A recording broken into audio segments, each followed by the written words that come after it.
आज constitution petition हमने लगाई है 7 अक्टूबर को। सबसे पहले जब मैं न्यूयॉर्क जा रही थी मुझे रोका गया इलीगली और अभी तक मुझे रीज़न नहीं बताया गया है, और उसके बाद हमला किया गया हम पर, और पुलिस ने जो है ना इंतहाई गैर इंसानी रवैया इख्तियार किया। इसके साथ एजेंसी के अफराद भी शामिल थे। मेरा पासपोर्ट छीना गया मुझसे, मेरा फ़ोन मुझसे छीना गया, और उसके बाद जब मैं FIR दर्ज करने पुलिस स्टेशन गई तो उन्होंने FIR दर्ज करने से मुकम्मल तौर पर इनकार किया, जो मेरे ख्याल से हर शहरी का बुनियादी हक़ है कि अगर उस पर कोई असॉल्ट होता है तो पुलिस उसकी FIR इब्तदाई रिपोर्ट जो है ना वो ज़रूर दर्ज करे। उसके बाद केस कोर्ट में जाता है और कोर्ट ही साबित करती है कि कौन कसूरवार था या नहीं था। तो अफसोस के साथ ये कहना पड़ रहा है कि इस मुल्क में जो इब्तदाई रिपोर्ट है उसको भी जमा करने का इख्तियार बलोचों को नहीं है। मिसिंग पर्सन इशू से लेकर एक आम जो इश्यूज़ होते हैं उनमें भी FIR नहीं दर्ज की जाती है। किन के कहने पर दर्ज नहीं की जा रही है वो भी हम सबको पता है। तो FIR दर्ज करने के लिए भी हम पेटिशन डाल रहे हैं, और मुझे उम्मीद है कि इस मुल्क की अदालतें इतनी बाइख्तियार हैं कि वो इस केस पर ज़रूर अपना नोटिस लेंगे और ज़रूर इस केस का फ़ैसला आएगा। और साथ साथ जो एक इलीगल ट्रैवल बैन है उसके ख़िलाफ़ हम इस्लामाबाद हाई कोर्ट में पेटिशन दायर कर रहे हैं, और हम यही समझते हैं कि जो जजेस साहिबान है वो ज़रूर इस पर एक इंसाफाना फ़ैसला करेंगे। क्या थोड़ा दोबारा बताया कि इस्लामाबाद में कौन सी पेटिशन? इस्लामाबाद में जो इलीगल ट्रैवल बैन लगाया गया था मुझ पर 7 अक्टूबर को, उसके खिलाफ हम पेटिशन दायर कर। अच्छा, यहाँ जो है वो क्या है? आप यहाँ आइडेंटिफिकेशन के लिए आए हैं?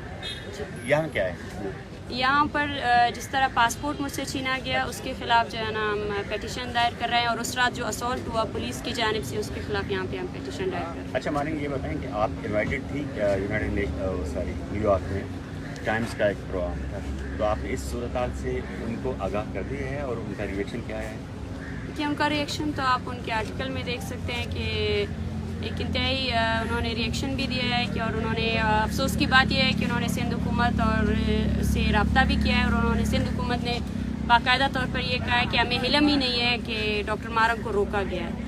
तो ये वो बयानात है जो मतलब इनकी इलेजिटिमेसी को बिल्कुल ज़ाहिर करते हैं कि इस वक्त पूरा मुल्क या सबको पता था कि किस तरह मुझे सफ़र करने से रोका गया, और इस तरह के बयानात से मेरे ख्याल से सिंध हुकूमत ख़ुद जो पुलिस इन्वॉल्व थी वो सिंध गवर्नमेंट की थी। अगर FIA एयरपोर्ट के अंदर जो कुछ हुआ उस पर अगर आप लाइल्मी का इज़हार करते हैं कि उसमें फेडरल गवर्नमेंट इन्वॉल्व है, तो एयरपोर्ट के बाहर जो हुआ उसमें सिंध गवर्नमेंट इन्वॉल्व थी, क्योंकि पुलिस सिंध गवर्नमेंट के अंडर आती है।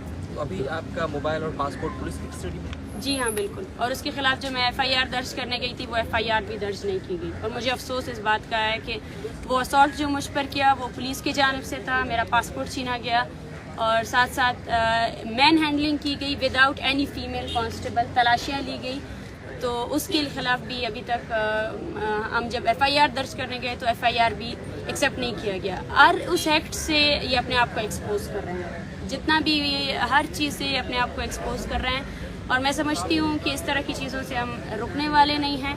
और इसके साथ साथ पाकिस्तान की अदलिया से भी हम यही रिक्वेस्ट करते हैं कि इस गैर आइनी और जो गैर इंसानी हुकूक़ के खिलाफ ज़रूर वो फैसला लें।